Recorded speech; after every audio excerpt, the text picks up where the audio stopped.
ശബരിമല കൊടിമര പുനഃപ്രതിഷ്ഠയ്ക്കായി സ്വർണം സംഭാവന നൽകിയെന്ന് സ്ഥിരീകരിച്ച് സിനിമാ താരങ്ങൾ. ഷാജി കൈലാസ്, രൺജി പണിക്കർ, നിർമ്മാതാവ് സുരേഷ് കുമാർ എന്നിവരാണ് വിജിലൻസിന് മൊഴി നൽകിയത്. മോഹൻലാൽ, സുരേഷ് ഗോപി എന്നിവരുടെ മൊഴിയും ഉടൻ രേഖപ്പെടുത്തും.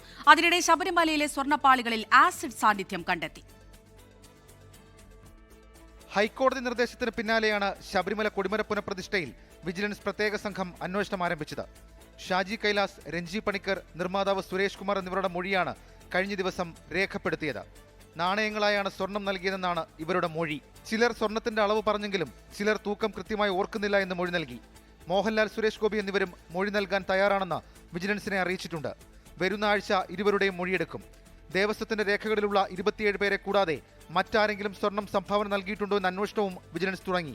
ഇതിനായി സ്വർണം സംഭാവന നൽകിയവർ അറിയിക്കണമെന്നാവശ്യപ്പെട്ട് മാധ്യമങ്ങളിൽ പരസ്യം നൽകാനാണ് വിജിലൻസ് തീരുമാനം.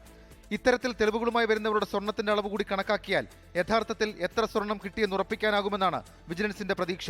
പാളികളുടെ സാമ്പിളുകൾ വീണ്ടും ശേഖരിക്കുന്നതുമായി ബന്ധപ്പെട്ട് നടത്തിയ പരിശോധനയിലാണ് ആസിഡ് സാന്നിധ്യം കണ്ടെത്തിയത്. പാളികളിൽ പലയിടത്തും നൈട്രിക് ആസിഡ് സാന്നിധ്യമുണ്ട്. അപ്രൈസർമാർ പരിശോധനയ്ക്ക് വേണ്ടി പ്രയോഗിച്ചതെന്നാണ് സംശയം. നൈട്രിക് ആസിഡ് ഉപയോഗിക്കുന്നത് പരിശുദ്ധി പരിശോധിക്കാനാണ്. ക്രമേണ ഈ ഭാഗങ്ങൾക്ക് കേടുപാടുകൾ വരാൻ സാധ്യതയുണ്ടെന്നും ജാഗ്രത വേണമെന്നും ലീഗൽ മെട്രോളജി ഉദ്യോഗസ്ഥർ ഉൾപ്പെട്ട വിദഗ്ധ സംഘം നിർദ്ദേശം നൽകിയിട്ടുണ്ട്. 24 തിരുവനന്തപുരം. ലോകത്തെവിടെയായാലും ഏത് സമയത്തും 24 വാർത്തകളും ഓഗ്മെന്റഡ് റിയാലിറ്റി പാക്കേജുകളും എക്സ്പ്ലെയിനറുകളും വിശദമായി കാണാൻ ഞങ്ങളുടെ യൂട്യൂബ് ചാനൽ നിങ്ങൾക്ക് സബ്സ്ക്രൈബ് ചെയ്യാം.